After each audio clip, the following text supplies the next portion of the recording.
Number 5, lightweight. You're in the top 5. Dan Hooker, what's going on, man? How's life?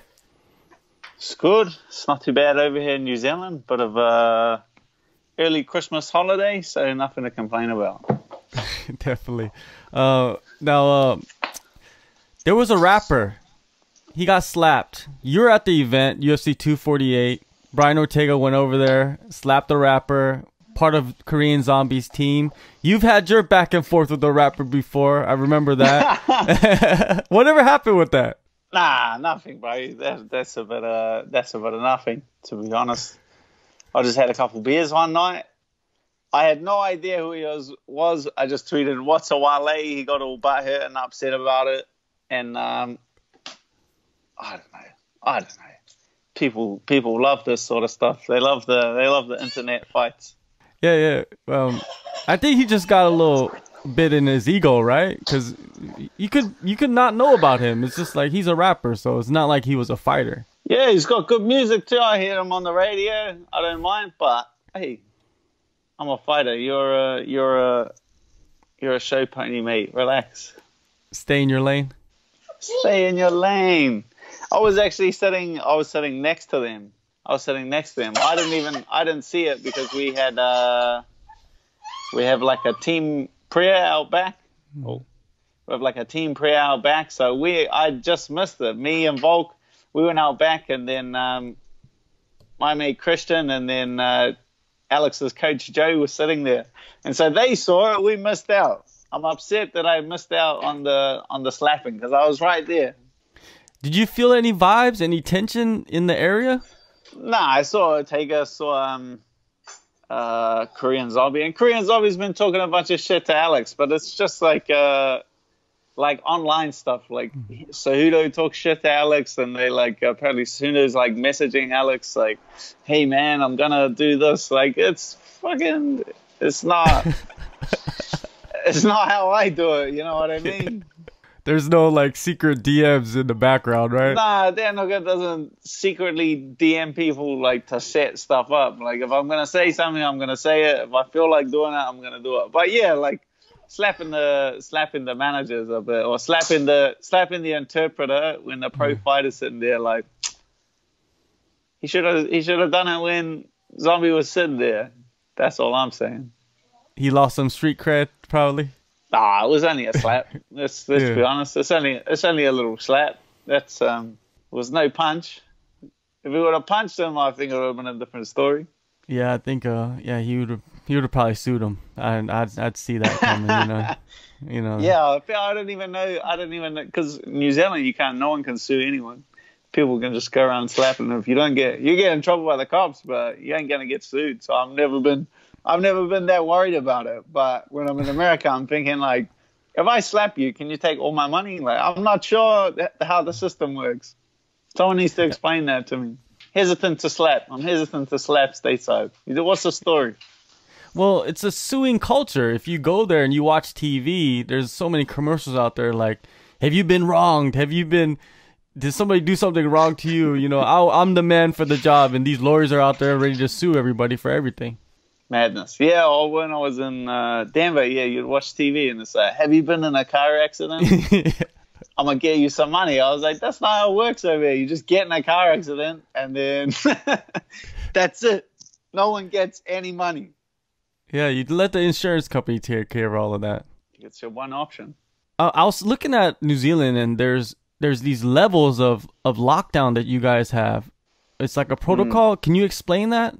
So when it all came down and that got put in place, like it was on level 2, which is like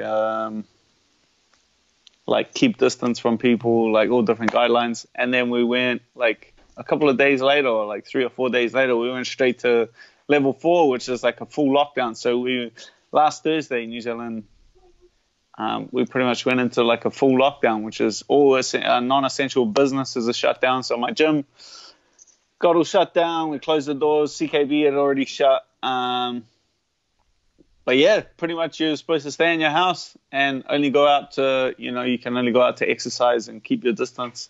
You're not allowed to travel, more than like you're not allowed to drive to the beach and exercise. Like you have to exercise like immediately around your house or stay in your house. So it's been pretty strict here for a while.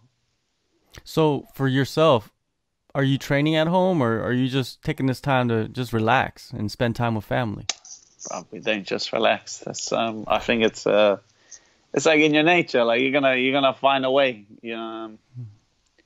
I think when it comes out of this, it's gonna separate a lot of fighters. The guys that did relax and the guys that did take their time off.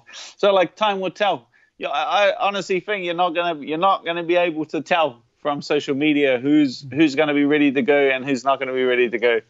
You're just gonna have to like wait and see. I'm sure the guys that are putting up all the exercise videos and workout videos are not gonna be the guys that are gonna be 100% fit and ready to go. I think you can do whatever you want on social media. That's like, well, I saw the funniest thing. I was at the park with my wife a couple of days ago, and there were two ladies, like middle-aged ladies, like 40 years old, 30 years old, and they were just walking, like sloppily, like walking along, and then one of them takes her jumper off and hands her friend the phone, and then just starts jogging, like starts running along. Another one records it for about 20 seconds, and then they switch it over. They pass the phone. The other one takes her jumper off, goes for a little jog. Then they hand the phone back, and they both like just slowly walk off. And I was like, that's the funniest. Like that's the epitome of social media. That explains it perfectly. Like all these people were like, yeah, I'm working out, getting this session in. Are you really? Like you can turn a camera on and get a quick video for 20, 30 seconds, but you know. Going and running for an hour, hour and a half, doing sprints, doing this, doing that, making it work when it is hard to get motivation like that's going to separate the guys. Yeah, I was talking to another fighter that actually has a fight coming up, and he was saying the same thing. It's like a lot of guys say this and say that and pretend to be doing things, but really you don't know until the fights actually start kicking back up to see who has been training at home. Yeah. And we're going to see, like, we're going to see, because no one's got the answers. Like he says, he's got a fight coming up. Does he? Like, no one really knows. Like, nothing is set in stone, you know? I haven't heard anything from no one's hearing anything because no one knows, no one has any answers at this point about a date when this is all going to get back to action. All right, well, UFC 249 is supposed to happen soon. You know, Khabib came out and he has pulled out of the event. Hey, a lot of, you know, like this has happened. I think this happened yesterday. So a lot of things, a lot of people in the media, a lot of fans reacting. Seems like Khabib's getting a lot of backlash from not actually fighters, but from the fans. What do you think about that? You know, a lot of people, like, that's just a lot of people want to see the fight, but I can't speak for different countries, but mainstream media over here is like shut all events down, like no events. You're putting lives at risk, like, especially, I guess it's just what region you're from and what media you're getting at the time. Like, you look at American media and you got the two, you know, Dana saying he doesn't care, he's going to throw fights on, like, let's go, it doesn't matter, like, we're just going to push through this, it's just a flu. Their president saying, yeah, this is just a flu, like, let's go, pushing. And it's obviously not, but the way that it's been portrayed here in New Zealand and with our Prime Minister, this is a serious situation and things are getting shut right down. So from where I'm sitting, I was amazed that he was still going to push through with the event and try to get it done under the circumstances, because globally, like, it looks impossible. Yeah, it does look impossible, and you got a lot of guys coming from, you know, other countries, and there's travel bans in place and 2-week quarantine regulations. So it's like, who's gonna fight? But it seems like Ferguson's ready to fight. He's like, hey, if Khabib's not gonna fight, I'm gonna fight somebody.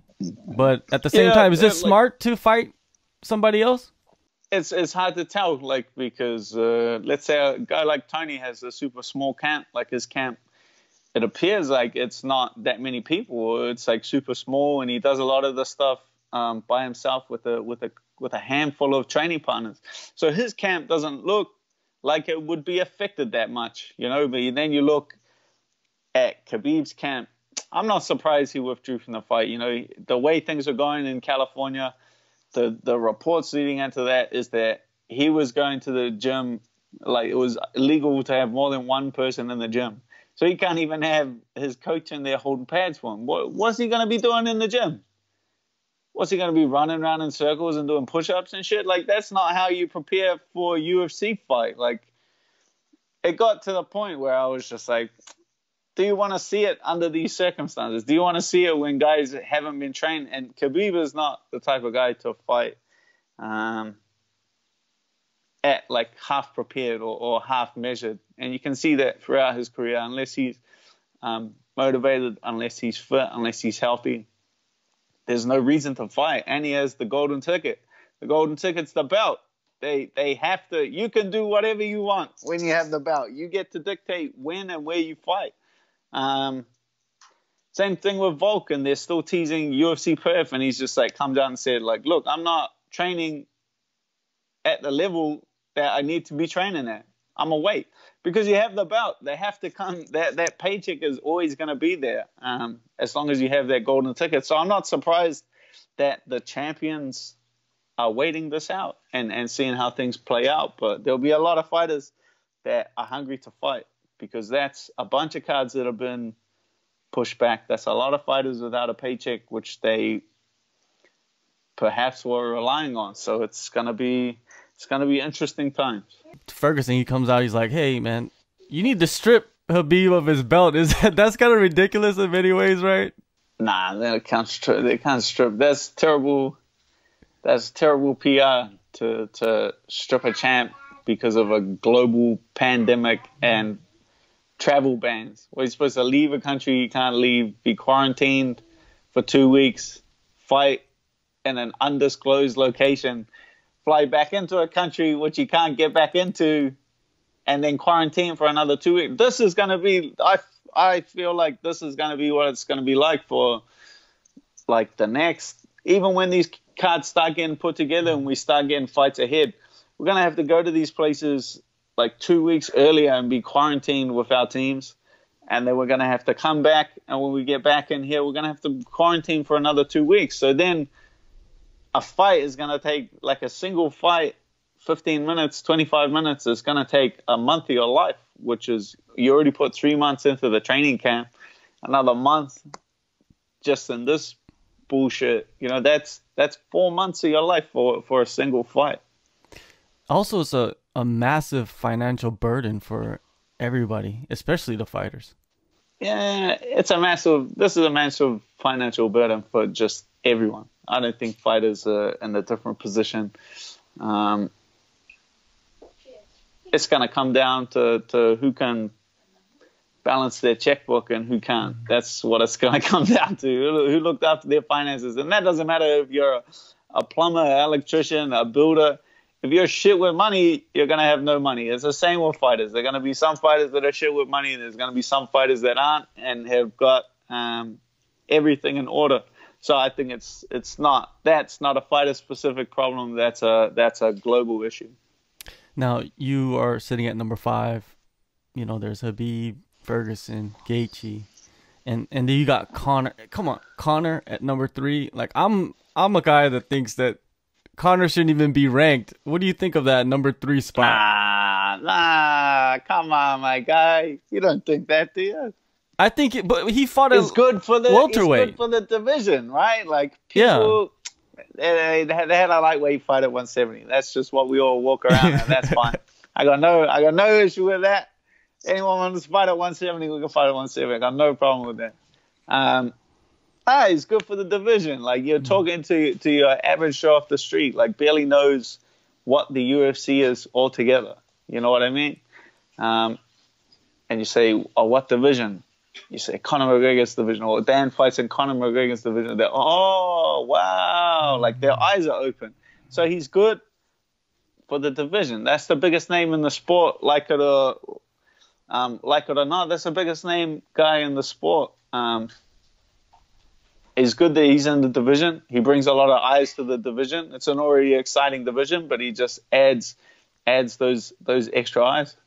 So the rankings are basically for the casuals, you think, mostly? Nah, the rankings are for the rankings are good. I like the rankings. It gives people a clear picture. It was just a bit muddled. It's the same thing as you have any sporting competition. You know, you get points every week, and your team moves up the ladder, moves down the ladder. The higher up the ladder, the more excited the people get. It's the same thing with fighters. The higher up the ladder you go, the more excited people know they can get about your career. You're in a position now where guys are targeting you. You know, you got guys like Jakar Close said he could take you out. You know, guys lower in the rankings. So man, this is the position you always wanted to be in, right? I didn't even see that. I didn't even see that Jakar Close one. Like, I was sitting there watching his fight with Beneil Dariush. I had no idea he had said that. I hadn't even seen the guy, but I was there. And then for him to get it wasn't until I was back in New Zealand, they were like, "Oh, did you see?" Like, someone mentioned it to me at the gym, and I was like, "No shit." Showed me what he said, and I was like, "My guy, like, you weren't even just doing it for attention. Like, that's complete disrespect. You got to eat them words. They come up pretty easy. They come up pretty slick, but they go down like cold vomit, my friend."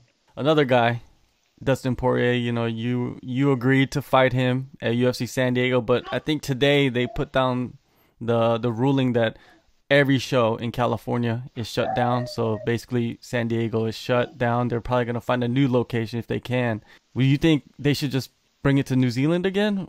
Do you think that's the right move? Bro, the way we going over here ain't nothing getting done over here. It's our government at the moment over here is super strict. I doubt anything's getting across the line over here. And no foreigner, no one can come in. Border's shut.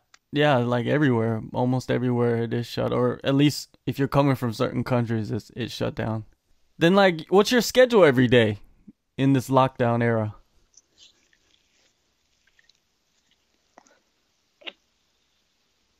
I don't want to get myself in trouble. Oh yeah, it's illegal. Get up, wake up, train, rest, train, come home, and family time, for sure. There's a lot of family time, so I'm quite enjoying it. Quite enjoying the more family time, more time with my daughter than usual. That's awesome, man. That's awesome. Like in a lot of ways, I think a lot of people are using this to reset themselves a little bit. Yeah, 100%. Every fighter's got injuries. Every fighter's got niggles. Every fighter's got things. You need fighters are not, or me. I can speak for myself. I can't take time off. I cannot physically take time off. The only times I've ever had time off is when I cannot train.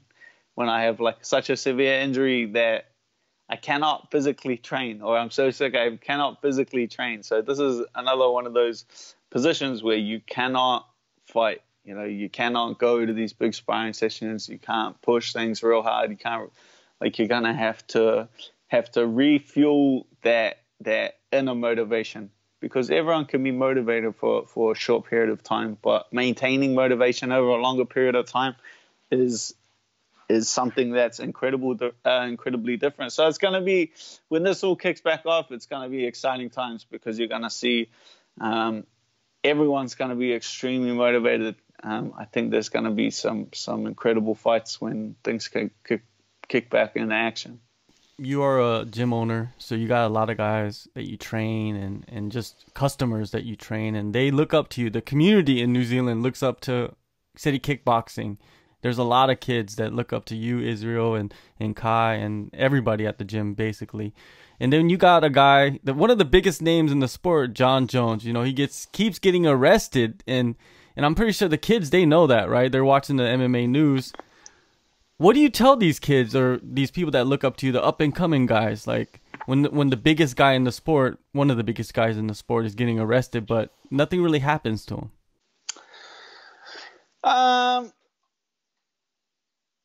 That's incredibly different being an American-based fighter.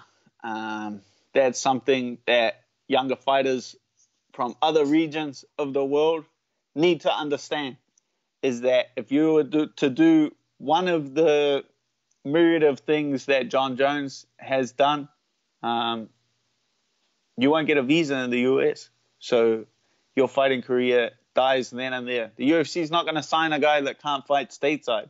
You get a drunk driving charge, you can't travel to the US and get a visa and fight. Well, then that's your career. So one small thing, being an international fighter can cost you an entire career. But these young guys, from experience, the young guys I have at the gym, my young fighters, you can tell them whatever you want to tell them. You can tell them to do this, but they're gonna follow. They're gonna follow your example. You set a good example. You set a strong example. They will copy what you do. If you're out acting like a clown and getting yourself into trouble, they will copy you. They will just mimic exactly how you act.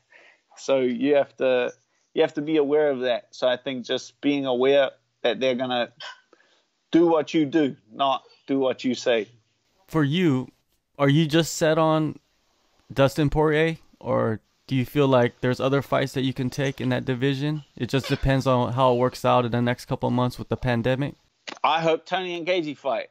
I hope they I hope that fight they clear up one of the next contenders for the belt. So if I'm putting myself, top 5, you're now jockeying for a title shot and positioning for a title shot. I think Dustin was the last guy to fight for the belt. You follow that to the title. You beat the last guy that fought for the belt. That puts you next in line for a title shot. But it's just interesting in the lightweight division with Conor McGregor there. He can kind of dictate that whenever he wants to come back. So I would love it if Gaethje and Tony fight. That's gonna clear up one more spot for sure. I'm pretty sure they offered Gaethje the fight, but I haven't heard anything from Gaethje's team if he accepted the fight or not. But from his past, he never really takes short notice fights, so I doubt that unless there's a big payday or there's a title or something on the line. Should they put a title on the line? Yeah, it's such a big fight. Like the Tony, what they've been doing is giving guys heads up, and he's a dominance guy, right? Gaethje's a dominance guy. Khabib's a dominance guy. They have the same manager. So whether or not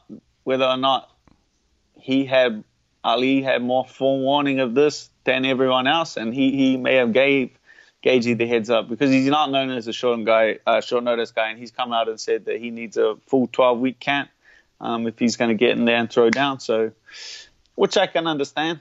But yeah, I wouldn't be surprised if he's known a little bit longer than everyone else is known. You manage yourself, right? That's very interesting. Self-managed. Yes. It's very interesting that you're a top 5 guy, and I don't think any other top 5 guy in any division manages themselves. It's interesting. Like you look at Justin Gaethje, I've heard that his managers have gotten fights and they've turned down fights without him even knowing that those fights were offered. And he's admitted that in interviews.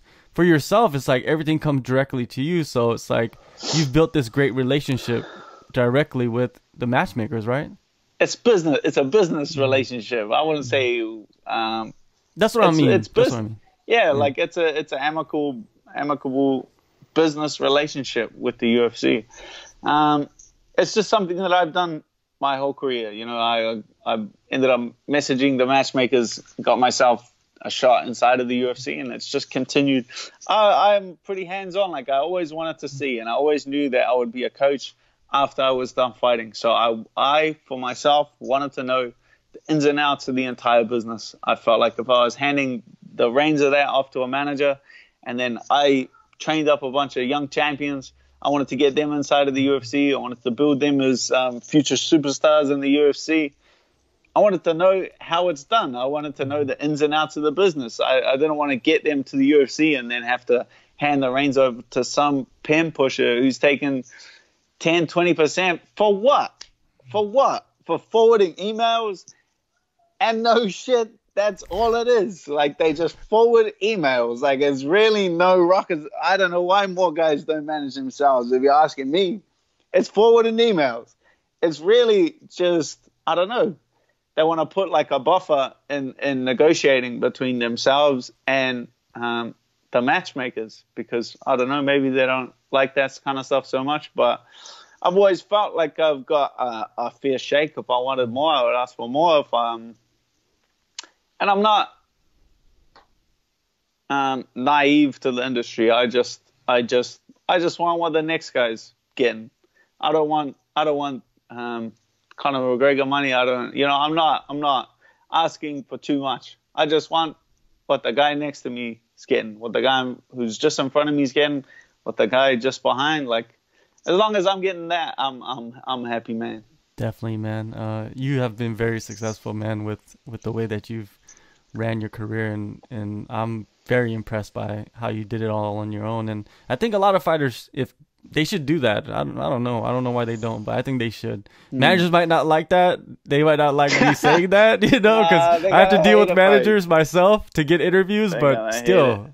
Yeah, it's there's a lot of fighters that are not. I didn't even get to it because I was more like business minded. I just knew from more from a coaching aspect. It was entirely more from a coaching perspective as from a business side of things. Like, I want the best deal. I want blah blah blah blah blah. I just wanted to know the ins and outs of the entire industry, so then I could pass that on to my fighters. Well, no doubt, man. Dan, man, appreciate the time, man. It's great speaking with you, catching up, and I'm glad your family's safe and you're still training, and I can't wait to see you get back in there and compete. Allegedly. Oh, allegedly. But but I can't wait to see you back in there, man, and compete and see what we can see from you in your next fight, man, because it seems like every fight is just like a different layer is being peeled off, and it's wonderful to see. Thank you, brother. Appreciate the time.